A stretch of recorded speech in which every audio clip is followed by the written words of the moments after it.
करेंगे revision notes water resources chapter के, जो क्लास 10 जियोग्राफी का चैप्टर 3 है। तो पहले हैं हाइड्रोलिक स्ट्रक्चर्स जो बनाए जाते थे, ठीक है। तो पहला जो पॉइंट है इसका वो ये है कि जो बीसी श्रृंगवेरपुर है, बीसी श्रृंगवेरपुर ना, जो इलाहाबाद में था, तो ये सबसे ओल्ड हार्वेस्टिंग सिस्टम है जो बताया गया है हमारी बुक में, है ना, क्योंकि 1st सेंचुरी में बनाया गया तो सबसे ओल्ड हुआ। तो ये गंगा पानी का जो वाटर है वो चैनल करता था। दूसरा पॉइंट है चंद्रगुप्त मौर्य के टाइम पे डैम्स, लेक्स और इरिगेशन सिस्टम जो है वो बनाए जाते थे। तीसरा है कि कई सारे सोफिस्टिकेटेड इरिगेशन वाले जो काम हैं, क्योंकि इरिगेशन तो आजकल शुरू हुआ है, बट पहले के भी जो है कई सारे सबूत मिले हैं कि पहले इरिगेशन होता था, कलिंगा, नागार्जुनकोंडा और बेन्नूर कोल्हापुर जैसी जगहों पे। फिर बोला है कि 11वीं सेंचुरी में आर्टिफिशियल लेक बनाई गई, एक largest artificial lake Bhopal lake. उसके बाद है कि 14वीं सेंचुरी में एक टैंक बनाया गया, हौज खास का टैंक, जो दिल्ली में बनाया गया। किसने बनाया? इल्तुतमिश ने दिल्ली में हौज खास का टैंक बनाया ताकि जो सिरी एरिया का जो पानी है वो सप्लाई कर सके। उसके बाद है वाटर रिसोर्सेज। देखो, हमें पता है कि 3/4 पानी यानी 3/4 ऑफ अर्थ सरफेस जो है वो हम 5th क्लास से पढ़ते आ रहे हैं कि इतना सारा पानी है, 3/4 जो पार्ट है वो पानी है।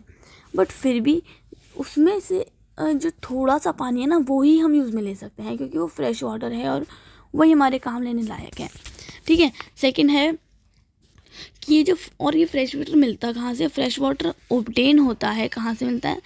सरफेस रन ऑफ से और ग्राउंड वाटर से, है ना, जो कि बार बार रिन्यू होता है, रिचार्ज होता है, हम उसे यूज़ करते हैं through the hydrological cycle.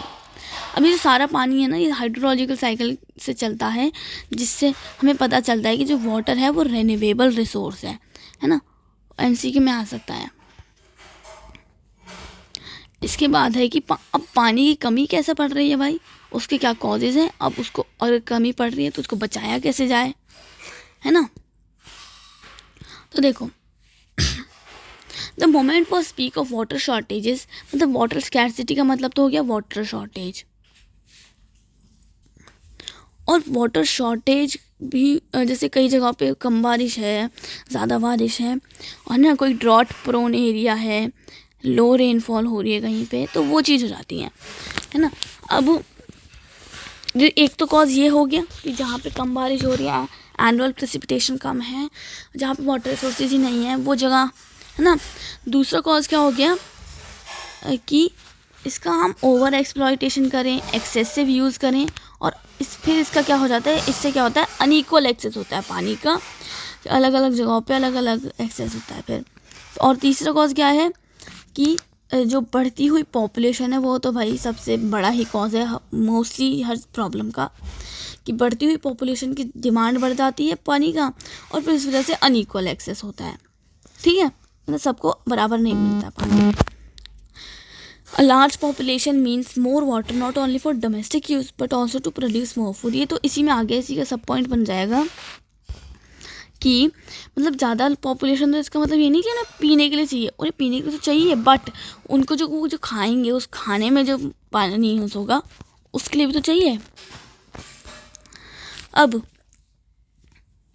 Next point है कि ताकि फूड ग्रेन प्रोडक्शन को हाई कर सके, मतलब फूड ग्रेन प्रोडक्शन ज़्यादा हो सके तो एग्रीकल्चर में भी चाहिए, है ना, एग्रीकल्चर में भी इरिगेशन के लिए चाहिए। तो अब छठा पॉइंट है, मतलब एक तरह से देखो, हमने यहाँ से 4 पॉइंट पढ़ लेते हैं, 3 पॉइंट, हाँ। और अभी चौथा पॉइंट है, ये चौथा पॉइंट है कि जो पोस्ट इंडिपेंडेंट इंडिया था, मतलब कि इंडिपेंडेंस से पहले का जो इंडिया था वहाँ पे इंटेंसिव इंडस्ट्रियलाइजेशन होता था और अर्बनाइजेशन होता था, जिससे हमारे मतलब कि जो इंडिपेंडेंस से बाद का इंडिया था ना, वहाँ पे इंडस्ट्रियलाइजेशन, उससे पहले का जो इंडिया था वहाँ पे इंडस्ट्रियलाइजेशन हुआ, अर्बनाइजेशन हुआ, जिससे हमारे लिए बहुत ज़्यादा अपॉर्चुनिटीज़ हो गई। उसके बाद है उसके भी जो इंडस्ट्रीज, नंबर ऑफ इंडस्ट्रीज बढ़ रही हैं,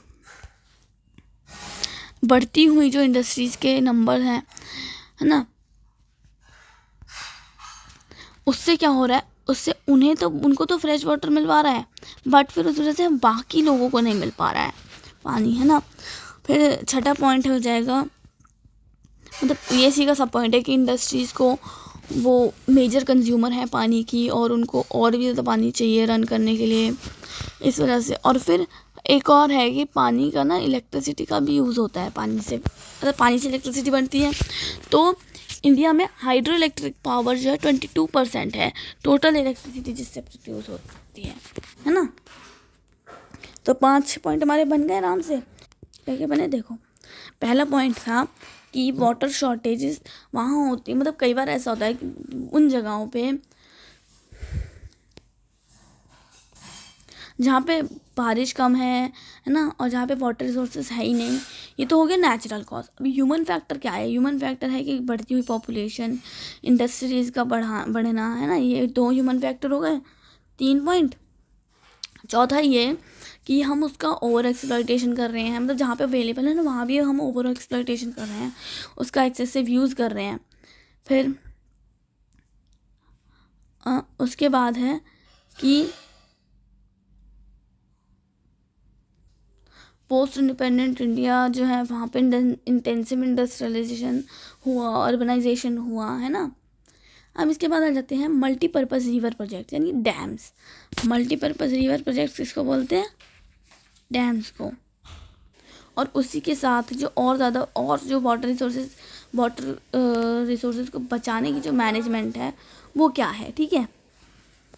तो पहले पॉइंट में तो सिर्फ यही है कि पहले के टाइम पे जो है वो एंशियंट हाइड्रोलिक स्ट्रक्चर बनाए जाते थे, जो हमने स्टार्टिंग में पढ़े थे 5 पॉइंट्स। अब है डैम्स।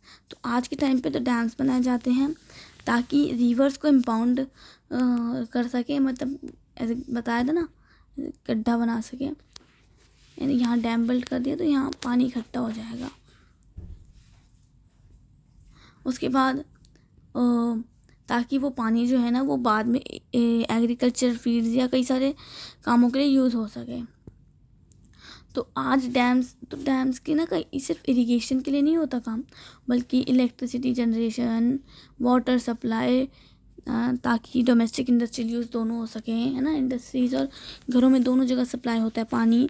फ्लड कंट्रोल, फ्लड को रोकने के लिए, है ना। रिक्रिएशन, इनलैंड नेविगेशन और फिश ब्रीडिंग। तो इसके 6 पॉइंट हो गए, है ना।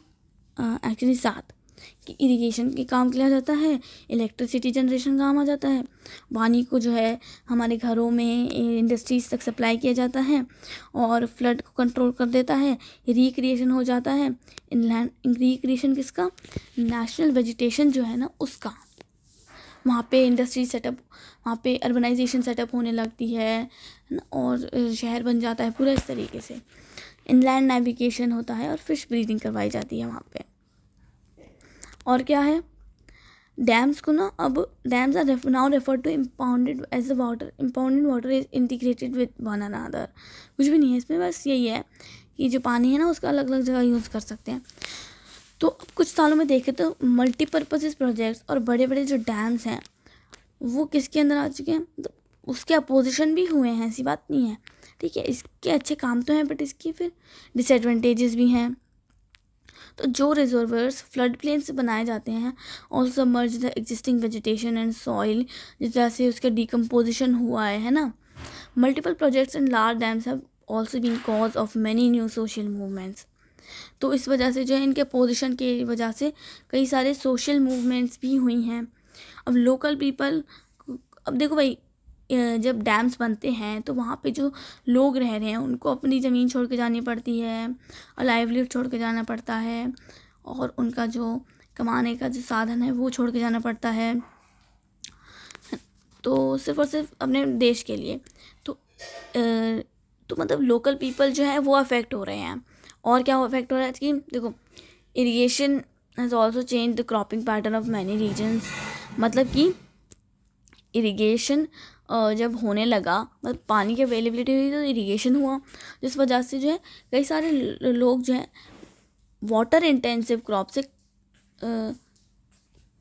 उगाने लगे। उसके बाद at the same time it has transform the social landscape. अब जिस वजह से जो है बड़े बड़े जो लैंड ओनर्स थे और जो लैंडलेस पुअर हैं उनके बीच में गैप बढ़ता जा रहा है। अमीर और अमीर होते जा रहे हैं, गरीब और गरीब होते जा रहे हैं। अब जो सबसे ज़्यादा जो ऑब्जेक्शंस उठे है ना, तो वो डैम्स के लिए उठे, क्योंकि जो उन्होंने फेलियर अचीव किए थे, मतलब अच्छी चीज़ें भी अचीव की और बुरी चीज़ें भी करी है ना, डिसएडवांटेजेस भी है, तो उसके अगेंस्ट ऑब्जेक्शंस भी उठे। तो हालांकि डैम्स को बनाया तो फ्लड कंट्रोल करने के लिए था, लेकिन उस वजह से फ्लड और ज़्यादा बढ़ भी गया, क्योंकि जब बारिश आती है, बहुत ज़्यादा बारिश आ रही है और डैम के दरवाजे खुलेंगे नहीं तो या तो डैम टूट जाएगा, या फिर जब उसको खोला जाएगा तो एकदम से एक जो है ना स्पीड में एकदम पानी आएगा, क्योंकि वो बहुत ज़्यादा पानी है। तो और सबसे ज़्यादा इसमें लिखा गया है कि बिग डैम्स जो हैं वो अनसक्सेसफुल रहते हैं फ्लड कंट्रोल करने पे, स्पेशली जब ज़्यादा बारिश आ जाए, एक्सेसिव रेनफॉल, है ना। तो अब लास्ट टॉपिक में बचा है हमारा रेन वाटर हार्वेस्टिंग। तो देखो, पानी को बचाने के दो ही तरीके हैं, जो है मल्टीपर्पज़ प्रोजेक्ट्स बना के या फिर rain water harvesting. Multipurpose projects तो हमने पढ़ लिए, डैम्स, है ना। अब पढ़ते हैं rain water harvesting. Rain water harvesting individual level पे मोस्टली की जाती है। देखो, तो मैनी थो that the given advantages and rising resistance against the multipurpose projects, मतलब कि अब जो डैम्स के अगेंस्ट में जो हैं ऑब्जेक्शंस उठाए गए, तो इसके अलावा अब क्या ऑप्शन लिया जा सकता था कि मतलब डैम्स तो अब एक तरह से चलता फिरता ऑप्शन है कि हाँ उतना सी सही नहीं है, बट इसके अलावा कोई ऐसा ऑप्शन है जो बहुत अच्छा सा हो, जिसका कोई डिसएडवांटेज ना हो। तो ये है वाटर हार्वेस्टिंग सिस्टम। तो लोगों को people had in depth knowledge of rainfall regimes and soil types and developed wide ranging technologies। मतलब कि लोगों को वहाँ जो लोकल लोग होते हैं उनको तो अपनी जो ज़मीन, अपनी मिट्टी, अपनी बारिश के यहाँ का पता होता है कि इस टाइम पे पानी ज़्यादा आता है या यहाँ की मिट्टी अच्छी है, इस तरीके से। तो in hill and mountainous regions, hilly areas में लोगों ने गुल्स और कुल जैसे जो है डाइवर्जन चैनल्स बनाए, कहाँ पे वेस्टर्न हिमालयाज़ में, ताकि वो एग्रीकल्चर कर सके, है ना। अपने एग्रीकल्चर फील्ड्स में गुल्स और कुल्स बनाए। उसके बाद रूफटॉप रेन वाटर हार्वेस्टिंग की गई राजस्थान में, है ना, अभी भी की जाती है कई जगहों पे, ताकि पानी को स्टोर करके जो है बचाया जा सके, है ना। राजस्थान के तो ये होती क्या, देखो राजस्थान के जैसे सेमी एरिड रीजन्स हैं वहाँ, जैसे बीकानेर, फालोड़ी, बारमर, यहाँ पे सभी घरों में ना अंडरग्राउंड टैंक होते हैं, ताकि पानी को स्टोर किया जा सकते है उन टैंक्स में।